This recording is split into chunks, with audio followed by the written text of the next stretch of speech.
Hey everybody, welcome to the 128th edition of Drive-Thru Review.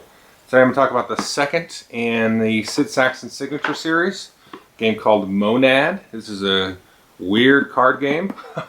I don't know what else to say about that except to show you how it works. Okay, so this is Monad, and this is not weird to you, I don't know what is. So you've got some different colored cards here, and there's kind of like suits. And then you have 4 different numbers, or 5 different numbers. So you've got a bunch of 1s here, 3, 7, 16, 36, and then 80, these little yin-yang signs. And these are what you're trying to achieve.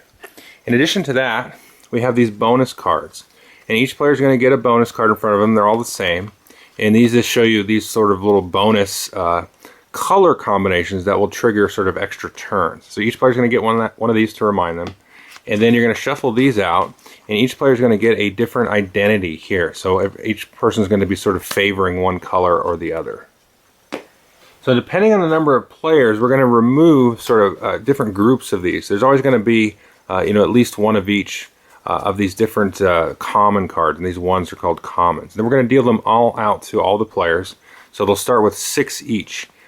In their hand. They may have it could be that everybody has 1 of each, or there'll be some kind of combination of that.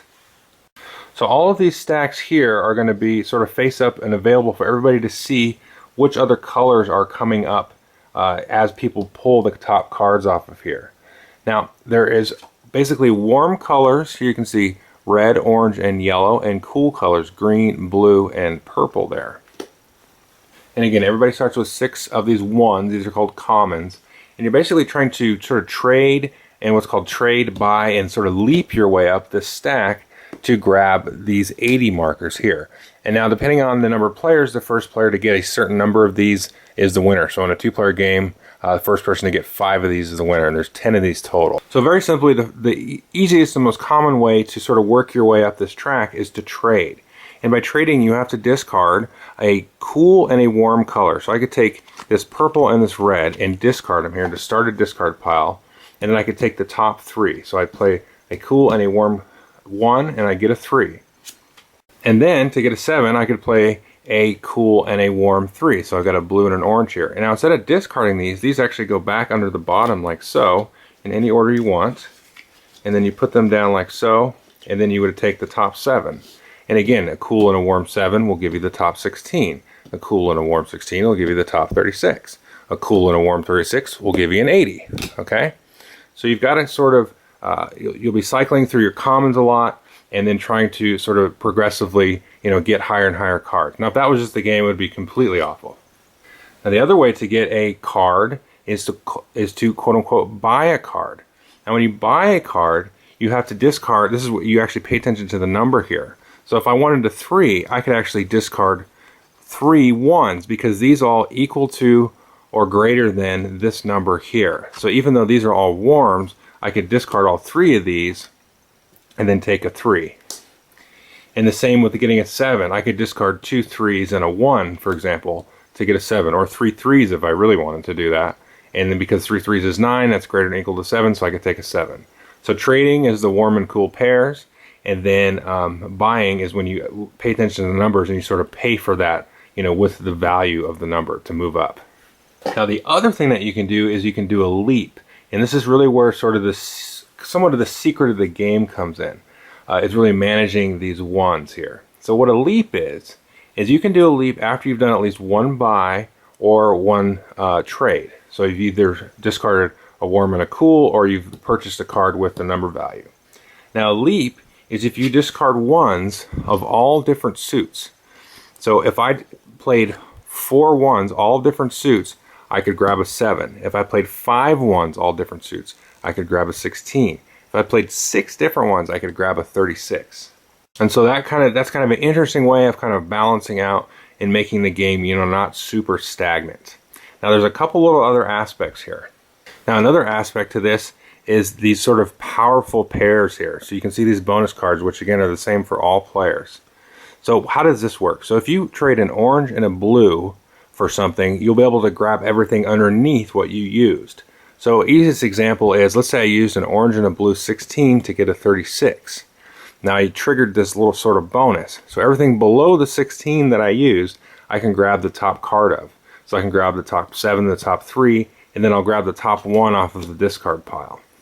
Now, if I use a bonus pair of orange and blue to grab the 3 with the 1s, you're not going to trigger anything because there's really nothing to go back to. So this is an interesting way as well, so you can kind of set yourself up, because as you play the game, you're going to see, okay, you're going to be spending a bunch of cards and getting up to 80, and then you're not going to have anything to play again. If you can sort of work out and see sort of the order that these cards are going to come up, you can set up some bonuses for yourself to, you know, get yourself back and running again. Now, you can only trigger the bonus once per turn. So it may be that you played a bonus combo of 7, you know, orange and blue, but you can see that based on what you're getting, you're going to be able to play again and again and again, and then use your bonus later on up here. Because, oh, one thing I didn't mention is that you can buy, sell, you know, and trade and get everything up. You can make as many moves as you want on your turn, but you can only use the bonus once. So the next thing we have to consider are these identity cards. And these sort of give you sort of an affinity for a color and let you basically use this color as a wild. Well, how does that work? Well, let's say I was trying to get this 16 here. And in my hand, I already had this purple 16 and the 7. So I've got a warm and a cool color, but these aren't two 7s now. That's a 7 and a 16. If I'm using a wild, though, I can use a higher number of this color when I do a trade, you know, with a warm and a cool. So if I can always use higher purples to meet the requirement of doing a trade. So normally I need a 7 orange and a 7 purple, or any cool color. But now I can use purple cools of higher numbers to go up. So that's something else you got to keep in mind. Finally, on your turn, if you don't wish to do anything or can't do anything, then you can draw a card off the top of the deck. Now, there's not going to be a deck to start the game, because remember, all the ones will be in play. And then as this discard pile starts to fill up, once it's full, or once somebody can't play anything, for their turn, what they'll have to do is take and turn the discard pile over and put it face down like that, and then that's their entire turn. Then now we've got a draw pile. So instead of making any trades or buys, then you can draw one, and then that's your turn, and that's it. So you can see this never actually gets shuffled. And it's basically ordered kind of just like these are, but it's kind of hidden information. So you kind of have to keep track of how the cards go into this. And finally, you can also pass, because it could be that there's no cards in here at all the cards are out and you just can't do anything. And that is Monad. Okay, I hope you made it through that overview. This game looks probably more complicated than it is. It maybe doesn't look that complicated to you. When we first sat down and played this, people were like, what in the world is this game? What is this about? Why am I doing this? It's weird. It's really crazy. Now, it's not a bad game at all. I do have people that I play with that really like it and want to play it again. Now, I'm not one of those people. There's just so many other games out there, you know, but it's an interesting game. It's a very, very unique, interesting game. So if you get this collector series, you get Sleuth with it, and this game is Adventure, which, spoiler alert, is my favorite game out of the group. And so this isn't bad. This is something that you break out once in a while, but it really kind of burns your brain as far as like trying to make some, like have some big plays and try to set up the combos with the colors. Now, as a 2-player game, it's doable. With 3, I don't know. It's so much can change with the order of the cards and how they're coming up. So the ability to plan and do any of those combos and use any of your identity cards for Wild is minimized. I haven't played with 4, and I'm probably not going to play with 4 because it just things will change so much, and the AP will just kick in full blown. So it's a game it's weird. I mean, it's really strange. I mean, the guy made Acquire and then Sleuth. Sleuth is a very smooth, straightforward game. Adventure, I'll show you that on the next video. But it's like, what was this guy thinking when he made this game?